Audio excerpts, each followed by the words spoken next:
Thank you, Andrew. Delegates, it's been a great conference, hasn't it? It has been fantastic.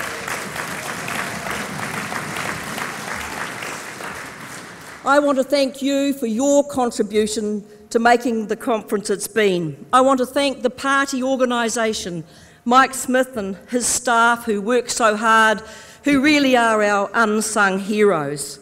I want to thank the Rotorua people who've worked so hard for this conference as well, and particularly Stevie and Chad. And I want to tell you a story about Chad because he wanted to make sure you got the best price on the beer last night. He took half a day off work and travelled to Tauranga to pick it up. I think that's real dedication.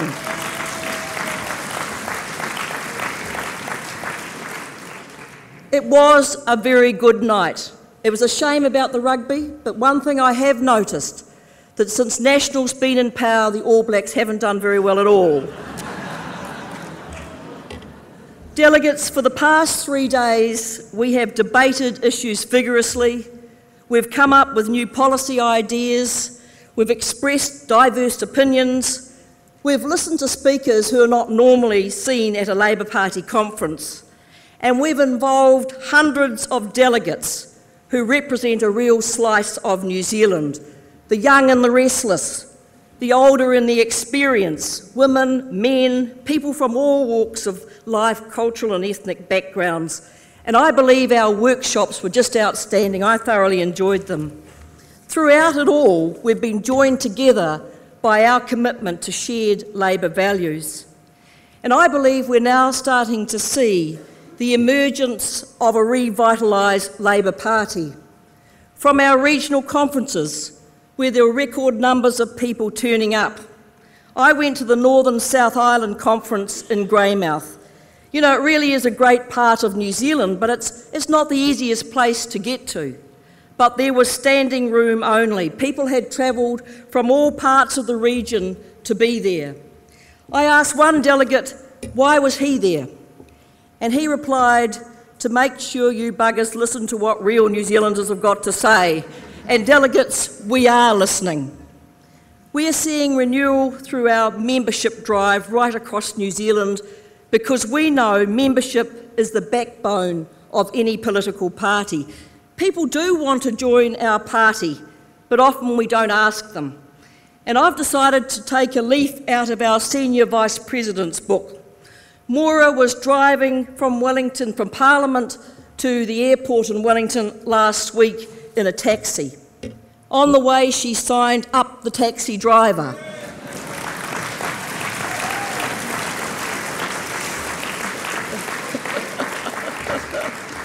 My challenge to all of you who travel to Wellington is sign up the taxi driver.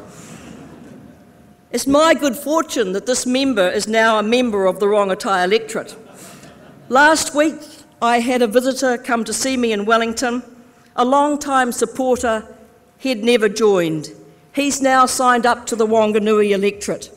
And I can tell you, delegates, in the last 3.5 weeks in my electorate, we have had 26 new members. And when we visited Wanganui only a few weeks ago, when the caucus went to Wanganui, we got over 45 members. It can be done. Keep a membership book in your handbag or your wallet.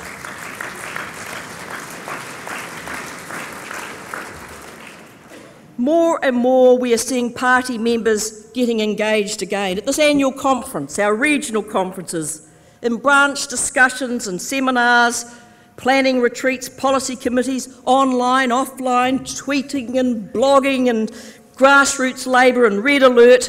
They're on Facebook and texting and video conferencing. We are communicating. And you know, delegates, for too long, our members thought the only time the party communicated with them was when we wanted money. Of course, we will always need money. I mean, a political machine is a hungry one. But we need much more from our members, and they want much more from the party.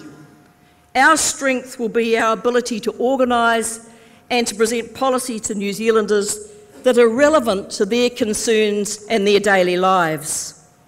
A signal that this party is rebuilding again is the strength of our young Labour activists. They're getting stuck into everything, from campaigning to policy formulation.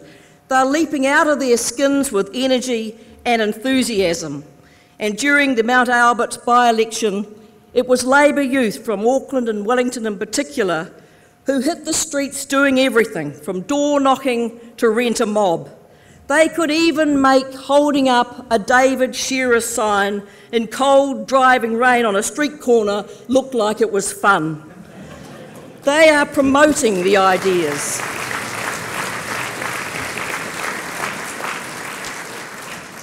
They're promoting ideas, they're challenging old assumptions, they're bringing together young and actually not so young people to their summer and their winter schools. And remember, Young Labour has provided us with some of our brightest and best members of Parliament, not the least our leader, Phil Goff, unrecognisable today from that long-haired radical hippie we saw on the screen just a wee while ago. And looking at that video yesterday made by Dunedin Young Labour, Join the Opposition, A New Dawning, you've got to know that we've got a future when we can attract such talent and they can have fun as well. Delegates, the Parliamentary Labour Party doesn't look the same either.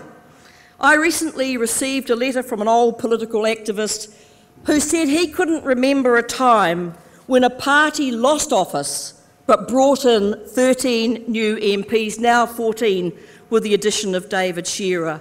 As Phil Goff said this morning, we have a highly talented and committed caucus. They're disciplined, they're united. I see it as a combination of the baby boomers and some new bloomers. It's a great blend of experience and enthusiasm. A party that doesn't renew itself is a party that has a short life. We renewed in 2008.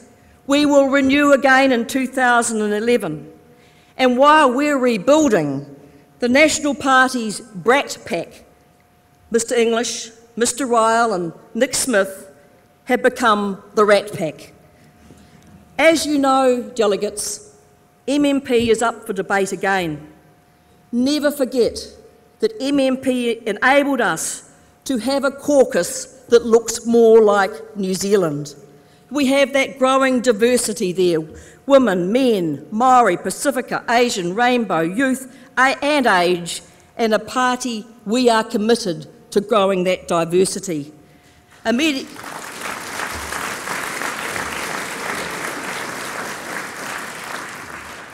media commentator said to me yesterday, this conference doesn't look anything like a National Party conference. That's because it's younger and it looks more like New Zealand.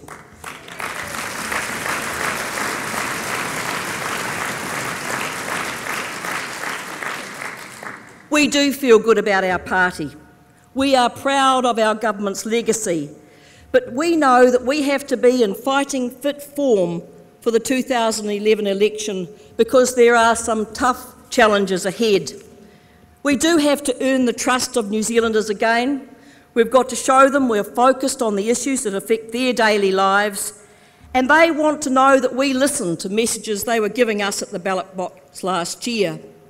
But most of all, we must demonstrate to Kiwis that we are on a mission for the thousands of New Zealanders who are struggling to make ends meet at present, who are working hard for their families, who can't get ahead, who are seeing their jobs gone or disappearing. They look at the CEO of Telecoms, described in the New Zealand Herald this week as the $5 million man. I have to say to the Herald, you got it wrong again, he's the $7 million man.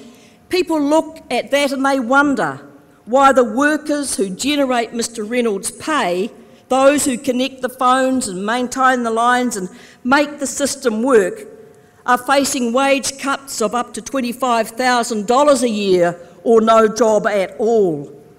And I read where, in fact, Mr Reynolds' salary could pay an extra 112 telecom workers. On Friday, the latest unemployment figures came out. They're grim reading, as Phil Goff pointed out this morning. On the same day, the Australian unemployment figures came out.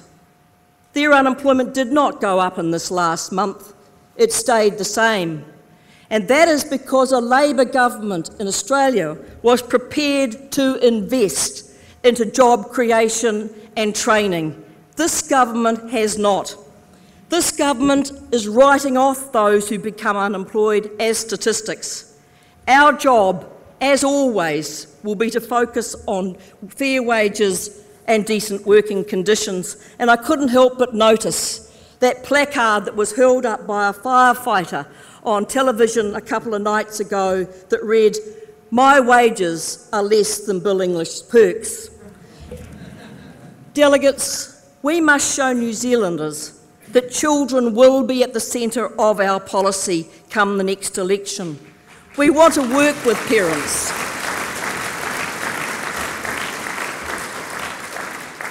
We want to work with parents to support them in giving kids the best start in life. As I read recently, the single most important thing we can do as a community to prevent and reduce problems is to strengthen the confidence and skills and knowledge all parents have in the task of raising their children. You know, often policies that have worked in the past but have been dumped turned out to be the policies you should have in place today. And I don't believe there are many people out there who don't think providing support for a family with young children is not a good investment. It's the best investment a Labor government could possibly make.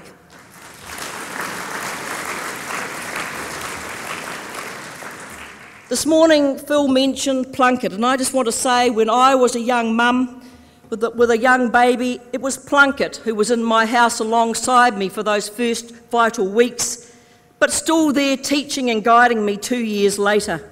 It's that sort of policy that needs to be restored back to this country. Last week, the OECD released their report, Doing Better for Children, a report on child wellbeing in 30 countries. It pointed out that child poverty rates are too high in New Zealand. We grappled with that issue in government, and we made a sizable impact on the shameful numbers.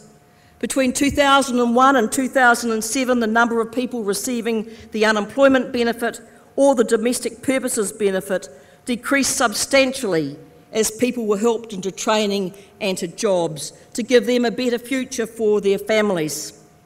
Sadly, the very support that got families out of the poverty trap have been slashed by this government. And delegates, the improvements we made in those 9 years have almost been reversed in less than 1 year of this government. Working for Families did lift around 130,000 families out of poverty, something that John Key could not do with any tax cut. And I noticed last week that Paula Bennett was claiming improvement in child poverty levels in New Zealand was the result of Working for Families. But remember, it was her boss that called it communism by stealth. For Labor, lifting the rest of our children out of poverty is unfinished business, and it will be a priority for the next Labor government.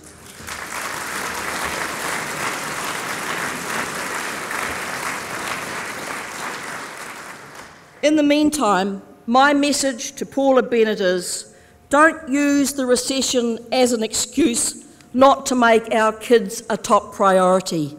If it comes to a toss-up between John Key's cycleway and children getting housed, fed and clothed, back the kids every time, I say to Paula Bennett.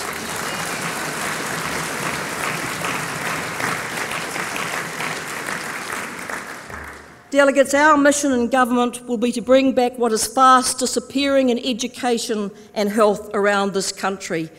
And you've heard a lot of talk about adult and community education, a 100-year commitment to that education going down the drain as Anne Tolley's flimsy excuse that someone might learn Moroccan cooking doesn't stand up. Heavens help us if someone actually learnt to cook. The problem is that this government is not listening to what people are saying. Anne Tolley and John Key say their cuts will make no difference. Well, I say to them, tell that to the people of Tākaka. I was in Tākaka 2 weeks ago, and was told Takaka High School was likely to close all their community education. And that story is being told right around New Zealand now. What the government doesn't want to acknowledge is that this second chance education has been the lifeblood for many communities, small and large. Schools with millions of dollars of investment in assets have got the maximum use out of them day and night. People have got training, they've got jobs, they've met people, they've stayed in touch through these classes. And I've hardly met a person who hasn't benefited from night school. I learnt to sew at Nayland College many years ago, and I can tell you it was an economic benefit for our family at that time. Yesterday, Marianne Street went to a meeting in Auckland. There were over 700 people there protesting against this cut. We won't stop until this dopey policy is reversed.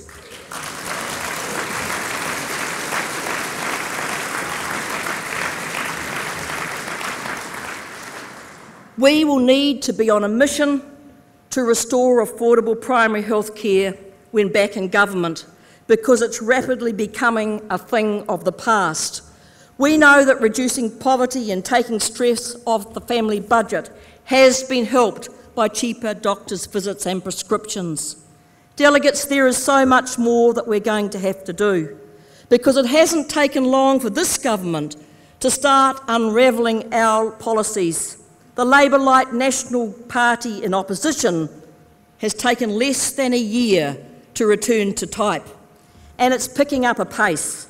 That is why we must be ready for the 2011 election. There is too much at stake.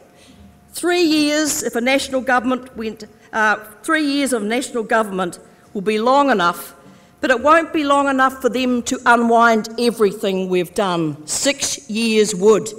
We must ensure in opposition we defend good policy, and we must organise. I just want to remind you of something that Jim Anderton said on Friday night. We need to win 9 national electorates who have majorities of less than 2,000 votes. We need to win an additional 1,900 votes in every electorate. And delegates, we will lead the government in 2011. It can be done.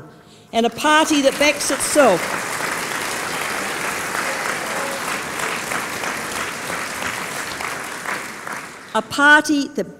itself will be backed by others. But let's not underestimate the task that's at hand. It's going to take your commitment, all of your energy, all of your passion, and all of your bloody mindedness between now and November 2011. So go out and join up the members. Raise the money, sell the raffle tickets, buy the wine, drink the wine if you like. Get involved in policy debates, deliver the pamphlets, find the hoarding sites, spread the Labour message. As the Dunedin Young Labour said, join the opposition to the government, because in 2 years, 2 months' time, you will be joining the government. Travel safely. Until we meet again, kia ora tātou.